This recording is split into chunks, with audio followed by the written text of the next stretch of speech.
दोस्तों, Bajaj housing finance limited की बात करें तो स्टॉक में एक तरह से बॉटम बनता हुआ दिखाई दे रहा है क्योंकि स्टॉक फिर से चलने लगा है। लेकिन अभी भी स्टॉक उतना नीचे है जहां पे लोगों को बहुत ज्यादा टेंशन हो रहा है क्योंकि ये स्टॉक 188 का हाई बना चुका है। इस समय 96 के आसपास है। अब इतनी बड़ी गिरावट के पीछे की तो वजह आपको पता ही होगी कि इसको काफी लोगों ने कहा कि आईपीओ ही महंगा लाया गया जिसकी वजह से एक माहौल बना। लेकिन अब बजट आ रहा है फिर से और अफोर्डेबल हाउसिंग में कंपनी का कामकाज बहुत अच्छा है। सरकार इस बार अफोर्डेबल हाउसिंग के ऊपर कुछ बड़े ऐलान कर सकती है। इस सेक्टर की डिमांड क्या है उसको जानेंगे, तो लेटेस्ट अपडेट क्या कह रही है उसको समझने की कोशिश करेंगे। क्या आने वाले समय प्री बजट रैली बनती हुई दिखाई दे सकती है स्टॉक के अंदर, और क्या बजट के बाद स्टॉक बेहतर करेगा, समझेंगे इस वीडियो के माध्यम से। वैसे बड़े फंड हाउस इससे थोड़े से दूर हो गए, लेकिन अब थोड़ा सा सीन चेंज होता हुआ दिखाई दे रहा है। काफी करेक्शन के बाद म्यूचुअल फंड ने खरीदारी शुरू की है। क्या आने वाले समय ये बेहतर करेगा, जानने की कोशिश करेंगे इस वीडियो के माध्यम से। लेकिन फ्रेंड्स, उससे पहले अगर आप पहली बार हमारे चैनल पे आए तो चैनल को सब्सक्राइब कर दीजिए, एक बेल आइकॉन दबा दीजिए ताकि जब भी नया वीडियो बने पहला नोटिफिकेशन आपको मिले। वीडियो पसंद आए तो लाइक से जरूर कीजिए। चलो फ्रेंड्स, वीडियो स्टार्ट करते हैं। मैं हूँ आपका दोस्त एस बी दवे और हमारे अपने चैनल ऑनलाइन कमाई में आपका बहुत बहुत स्वागत है। सबसे पहले बजाज हाउसिंग फाइनेंस लिमिटेड के कारोबार की बात करें तो 96.56 पर क्लोजिंग थी फ्राइडे को, जहां पे 0.47% की तेजी देखने को मिली।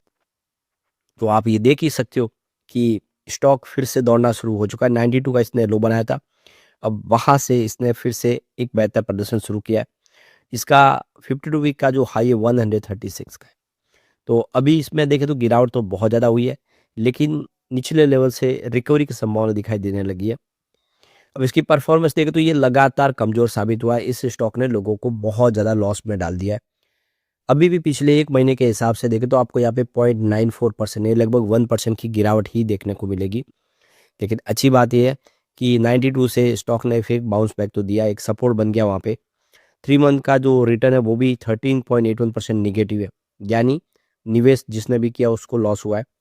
1 ईयर का रिटर्न यहाँ पे 23.95% है, जो काफ़ी निगेटिव है। 24% का लॉस हुआ है। और 3 ईयर के रिटर्न की बात की यानी आईपीओ आने के बाद तो ये 41.75% का इसने निगेटिव रिटर्न दिया है। क्योंकि ये स्टॉक लगातार आप देख सकते हो नीचे आया 75 से। आईपीओ की प्राइस से आप देखें तो जो बढ़ना शुरू हुआ, लगभग 130-35 के आसपास इसने शुरुआत की और ये 188 तक चला गया था। वही 188 का जो स्टॉक है वो अब 90 के पास आएगा, तो आप सोच सकते हो क्या होगा। लोगों को भारी नुकसान हो गया इस स्टॉक के अंदर। अब हाउसिंग फाइनेंस सेक्टर को उम्मीद है बजट से, तो हमारा फरवरी में बजट आ रहा है। 1 फरवरी को आप देखें 2026 का यूनियन बजट आएगा, और उम्मीद है कि इस बार जो होम लोन के लिए जो इंटरेस्ट है उसमें कुछ कमी की जा सकती है। टैक्स डिडक्शन में आप देखो राहत मिल सकती है। तो यहाँ पे कुछ सब्सिडी बढ़ाई जा सकती है। डिमांड बहुत सारी है कि सरकार इस सेक्टर को राहत दे। तो ये देखिए इस समय हाउसिंग लोन के अंदर लगातार आप देखें तो ग्रोथ देखने को मिल रही है। 27 लाख करोड़ को पार कर गया हाउसिंग लोन, आरबीआई के डाटा के अनुसार। तो ये देखिए रियलिटी सेक्टर में फाइनेंस का एक बड़ा रोल इस समय दिखाई दे रहा है। लोग लोन लेके घर लेना पसंद करते हैं। जो इस समय आप देखिए जो रेंट पे रहते हैं वो हर कोई चाहता है कि उनका खुद का घर हो, इसीलिए वो लोन लेते हैं बैंकों से या फिर एनबीएफसी से। तो अफोर्डेबिलिटी जो इस समय काफ़ी मायने रखती है। जितने अफोर्डेबल हाउस बनेंगे उतने ही लोग ज़्यादा खरीदेंगे, क्योंकि सबके पास उतने पैसे नहीं होते। जो लोन लेके पैसे लेना लोन घर लेना चाहता है तो वो अफोर्डेबल हाउस की तरफ ही आगे बढ़ता ज़्यादा करके। तो इस सेक्टर में बहुत ज़्यादा डिमांड दिखाने को मिल रही है इस समय।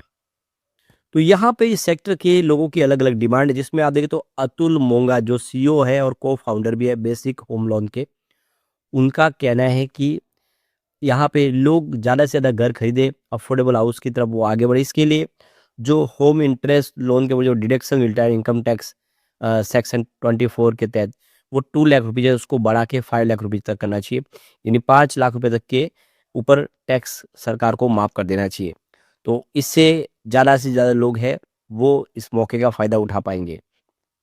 तो यहाँ पे देखिए मोंगा की तरफ से कहा गया है कि इस समय मार्केट के अंदर जो प्रॉपर्टी वैल्यू काफ़ी बढ़ गई है, करीब 30% इंक्रीज हो गई है पिछले कुछ सालों में।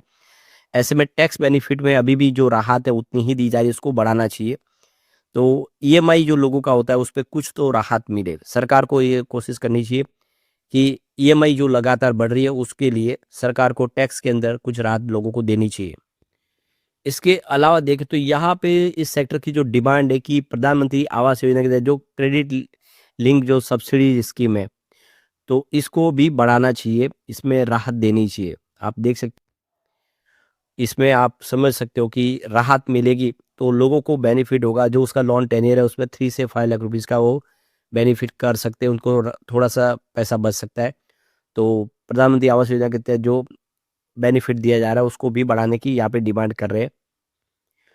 दूसरी तरफ देखें तो यहाँ पे संदीप मंगला जो मैनेजिंग डायरेक्टर है, यहाँ पे देखिए कि 4 स्टार रियल्टी के, उनका कहना है कि होम बायर्स है, वो होम लोन रिफ़ॉर्म चाहते हैं और एक सिम्प्लीफाइड और जो लोन की प्रोसेस करनी चाहिए, ईज़िली किसी को भी लोन मिले और लोन आप देख सकते हो उतना ईज़िली हो और इतना सस्ता इंटरेस्ट भी किया जाए कि वो कोई भी उसको किसी को भी वो आप देखिए अफोर्डेबल हो, वो उसको ले पाए।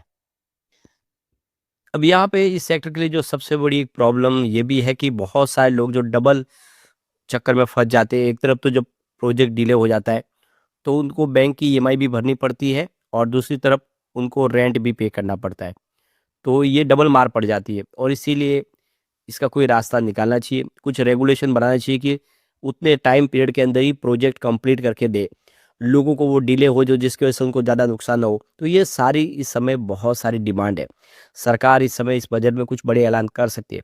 अब बजाज हाउसिंग अफोर्डेबल हाउसिंग में सबसे बड़ी इस समय एनबीएफसी है और काफ़ी अच्छा बिज़नेस है, उसकी ग्रोथ अच्छी है। तो लोगों की अपेक्षा भी है। आने वाले समय देखिए कि बजाज हाउसिंग फाइनेंस को फ़ायदा हो सकता है अगर सरकार कोई भी पॉजिटिव कदम उठाती है। अब यहाँ पे देख सकते हो कि अभी लोगों के मन में एक ही सवाल है बजाज हाउसिंग फाइनेंस को लेकर कि अभी भी प्रमोटर की होल्डिंग काफ़ी ज़्यादा है। 88.75% इसमें 2% की होल्डिंग उन्होंने बाजार में ट्रिम कर दी है। 86% अभी भी है। इसको घटा के 75% पे लाना होगा और इसीलिए लगता है कि और भी शेयर बाजार में आ सकते हैं काफ़ी भारी मात्रा में, जिसकी वजह से अभी भी इतनी इसकी प्राइस बढ़ नहीं पा रही है। दूसरी तरफ देखो तो पिछले 1 साल में यहाँ पे एफआई ने अपनी होल्डिंग ट्रिम कर दी है। 1.68% की होल्डिंग थी सितंबर 2024 में, जो घट के 0.86% के आसपास आ गई। यानी आप देखें तो एफआई इस स्टॉक से काफ़ी ज़्यादा निकल गए। अब यहाँ पे डीआई ने भी अपनी होल्डिंग ट्रिम की है। 1.94% होल्डिंग थी सितंबर 2024 में, जो घट के सितंबर 2025 में मात्र 0.5% के आसपास रहेगी। यानी डीआई ने भी अपना काफ़ी सारा निवेश बेच दिया है। अब होल्डिंग बढ़ी है किसी, तो वो है जनरल पब्लिक की। 7.01% की होल्डिंग थी जो बढ़ के 8.87% हो चुकी है। यानी जनरल पब्लिक इस शेयर में निवेश कर रहे हैं, लेकिन जो बड़े फंड हाउस है उन्होंने फिलहाल इससे मुंह मोड़ दिया है। लेकिन एक अच्छी बात यह है कि कुछ बड़े चुनिंदा जो निवेशक है जिन्होंने भारी मात्रा में निवेश किया, अदर्स की कैटेगरी में जो आते हैं, उनका निवेश भी बढ़ा है। 0.63% की होल्डिंग थी सितंबर 2024 में, जो 25 में 0.98% हो चुकी है। यानी भले ही धीरे धीरे लेकिन यहाँ पे निवेश आना शुरू हो चुका है। और अब रिजल्ट भी आने वाला है क्वार्टर 3 का। उम्मीद है कि क्वार्टर 3 का रिजल्ट बेहतर होगा। पिछले रिजल्ट अच्छे रहे कंपनी के। कंपनी की लगातार देखिए रिवेन्यू प्रॉफिट ग्रोथ अच्छी बढ़ रही है। आप देख ही सकते हो कि कंपनी का रिवेन्यू भी बढ़ा है और कंपनी का प्रॉफिट भी बढ़ा है। आंकड़े वाकई उत्साहवर्धक है, जो इशारा कर रहे हैं कि ये स्टॉक आधे वर्ष में कुछ बेहतर कर पाएगा और काफ़ी ज़्यादा करेक्शन भी हो चुका है। ऐसे में यहाँ से पॉजिटिव संभावना बन सकती है। लेकिन फ्रेंड्स, कोई भी इन्वेस्टमेंट करने से पहले अपने फाइनेंशियल एडवाइजर से एडवाइस ले ले या अपना खुद का रिसर्च करें, क्योंकि मैंने वीडियो आपके एजुकेशनल पर्पज के लिए ही बनाया। वीडियो पसंद आए तो लाइक से जरूर कीजिए और चैनल को सब्सक्राइब कर दीजिए। Thank you friends.